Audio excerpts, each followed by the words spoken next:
Hello বন্ধুরা, good morning, welcome back to my channel. কেমন আছো তোমরা সবাই? আশা করছি সবাই খুবই ভালো আছো, সুস্থ আছো। আমিও খুব ভালো আছি, সুস্থ আছি তোমাদের ভালোবাসা আর ভগবানের আশীর্বাদে।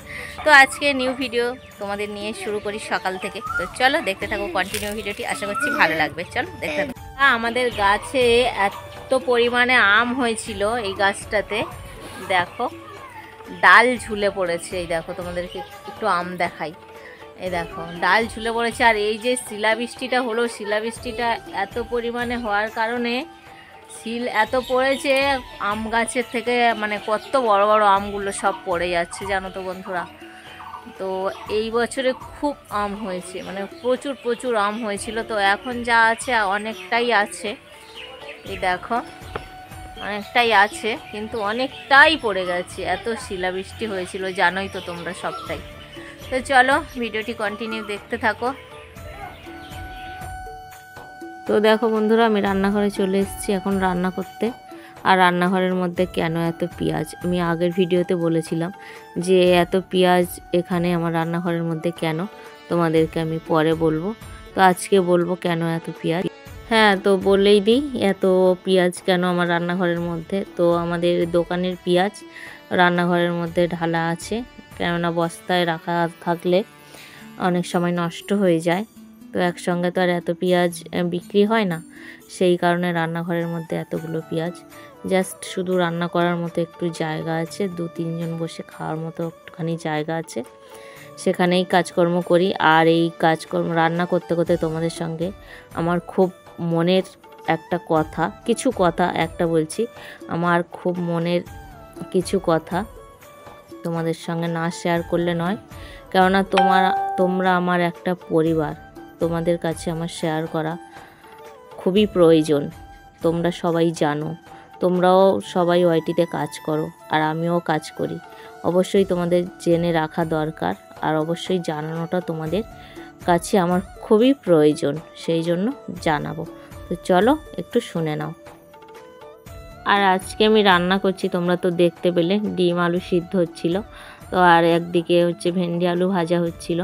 আর এই ভাঙা রান্নাঘরে রান্না করতে যা গরম লাগে বন্ধুরা, তো আর কি বলবো, বিশাল গরম। তো দেখো এখানে কতগুলো ডিম সিদ্ধ, আলু সিদ্ধ। আমি বলছি যে এখানে কেউ নেই, আমি একা একা ডিমগুলো সব খেয়ে নেব। আমি কি পারবো এতগুলো ডিম একাই খেতে? তো দেখো বলতে বলতে কিন্তু ডিম খাওয়া শুরু করে দিয়েছি। তো চলো তোমরা দেখতে থাকো কন্টিনিউ ভিডিওটি। তো তরকারিটা হচ্ছে হোক, তার সঙ্গে তোমাদের সঙ্গে একটু, তার ফাঁকে তোমাদের সঙ্গে একটু কথা বলি, মানে গল্প করি।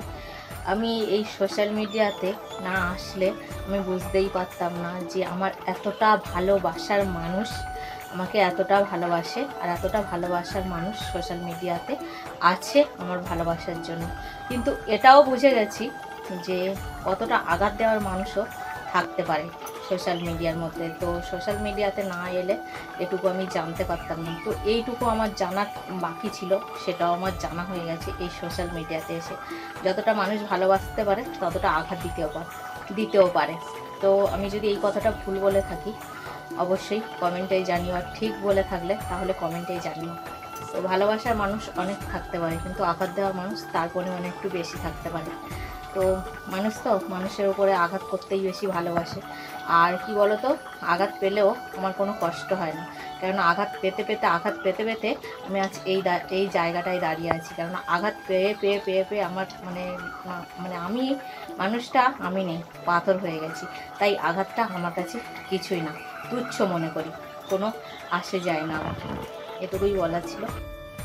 দেখো বন্ধুরা, ফাইনালি রান্নাটা কমপ্লিট করলাম। ডিমগুলো তো সব সিদ্ধই আমি খেয়ে নিয়েছি, সেটাও তোমরা দেখতে পেলে। আর শুধু আলুর ঝোল করে রেখেছি। আর আমি রান্নাঘরে বসে বসে ডিম রান্না করলাম নাকি আলুর দম করলাম, আলুর ঝোল করলাম, তো কেউ তো জানতেই পারবে না। তো যাই হোক, এই দেখো শুধু আলুর দম করে রেখে দিয়েছি, আর ডিমগুলো আমি সব খেয়ে নিয়েছি। আর এখানে সেই ভেন্ডি আলু ভাজাটা করেছি। তো এই যে ভেন্ডি আলু ভাজা, আর এই যে আলুর ঝোল দিয়ে সবাইকে ভাত দেবো। আমি একা একা রান্না করবো, রোদ মানে এত গরমে ঘেমে জল, গায়ে থেকে ঘামের জল বের করে, আর সবাই ডিমের ঝোল খাবো। তো বন্ধুরা সবাইকে খেতে দিয়ে দিয়েছি, আর আমিও খেতে বসে গেছি। আর তোমাদেরকে দেখালাম না শুধু আলুর ঝোল করেছি, এমনভাবে আলুগুলো আমি রেখে দিয়েছি। সত্যি কথা বলতে আমি ডিমগুলো খাইনি গো, একটাই ডিম আমি যেটা খাচ্ছিলাম সেটাই খেয়ে নিয়েছি, কারণ আমার ডিমটা আমি খেয়ে নিয়েছি আর সবার ডিমটা সবার আছে। আর আমরা 3 জন মানুষ খাবো বলেছিলাম, ওখানে 7টা ডিম ছিল, ঠিক আছে, সবাই ডবল ডবল করে ডিম খাবে।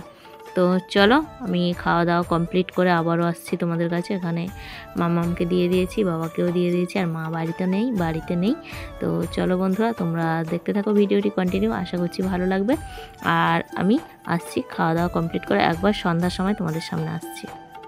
তো বন্ধুরা অনেক লেট করে তোমাদের সামনে আসলাম, কেননা একদমই সন্ধ্যাবেলা না, এটা অনেকটাই রাত, আর রাতের খাওয়া দাওয়া কমপ্লিট আমাদের। আর দেখো দিদিভাই আর আমি আছি এখানে, আর আমাদের ঘরে কারেন্ট নেই, এমনি ফোনের লাইট জেলে আমরা ভিডিওটা করছি। তো আমি আর দিদিভাই দেখো যাচ্ছি এক জায়গায়, মামাও যাচ্ছে আমাদের সঙ্গে।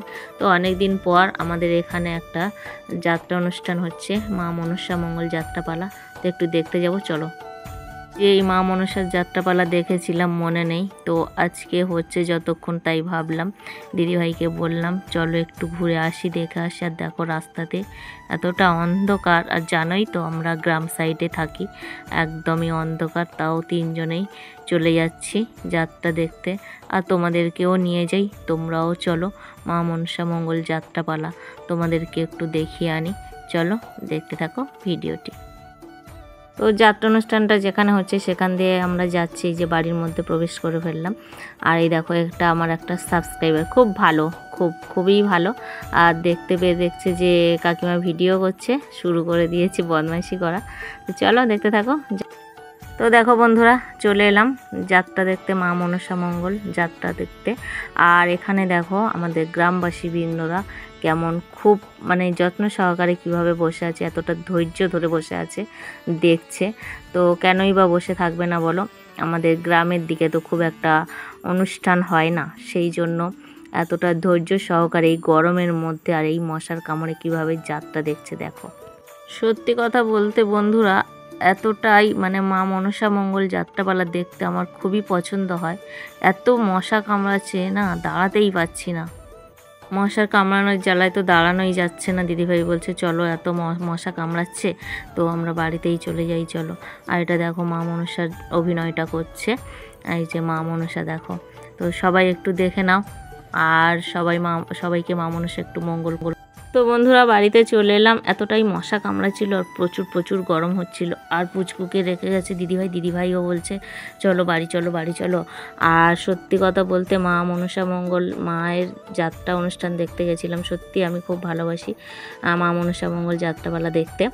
তো কি করবো বলো তো, বসতেই পারছিলাম না। যদি বলো সবাই বসে আছে, তোমরা বসতে পারলে না কেন? আমাদের এদিকে আবার পুচকু সোনা ঘুমাচ্ছে, সেই জন্য দিদিভাইও চলে আসতে চাইছে, আর তার সঙ্গে আমি কি আর একা থাকবো, আমিও চলে এলাম মামাকে নিয়ে।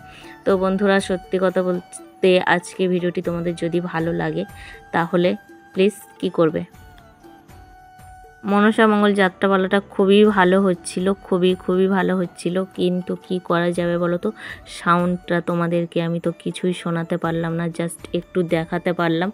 আমি যতটুকু দেখাতে পারলাম, যতটুকু আমি ছিলাম ততটুকুই তোমাদের সামনে তুলে ধরলাম। তো আজকে ভিডিওটি তোমাদের যদি ভালো লাগে তাহলে like, comment, share and subscribe করে আমার পাশে থেকো বন্ধুরা।